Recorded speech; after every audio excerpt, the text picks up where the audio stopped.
सीरत मुस्तफ़ा कॉन्फ्रेंस करने वालों, मरना है तुमने, आगे जाना है, फिर तुमने पछताना है। तुझे सीरत नजर आती है, सिर्फ सीरत नजर आती है, तुम्हें कमाल नजर नहीं आता, तुम्हें हुजूर की इख्तियारत नजर नहीं आती, तुम्हें निगाह मुस्तफ़ा नजर नहीं आती, तुम्हें समात मुस्तफ़ा नजर नहीं आती। उधर अपने जैसे कहते हो कि तुम्हारी सीरत है, लेकिन जो रब ने हमें बताई है और जो रब ने हमें समझाई है, महबूब की शान ये है, महबूब की सूरत भी बेमिसल है, महबूब की सीरत भी बेमिसल है। ना ऐसा महबूब बनाया है, न ऐसी सीरत किसी को दी है, न ऐसा वस्फ किसी को दिया है। दिया पहले महबूब को है, बाकी जिसको भी दिया है इस यार से दिया है। इसकी निगाह में इतनी चमक रखी है कि ये तुम्हारे पास आए हैं, हमने एहसान फरमाया तुम्हारे ऊपर, मोमिनो तुम पे एहसान फरमाया है, लेकिन शान दे के भेजा है, ये तुम्हारे दिल को पाक करेंगे।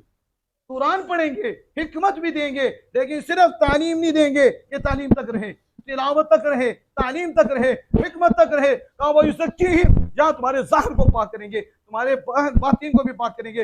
वयुज़क्कीहिम, ये निगाह डालेंगे, दिल तक रोशनी कर देंगे।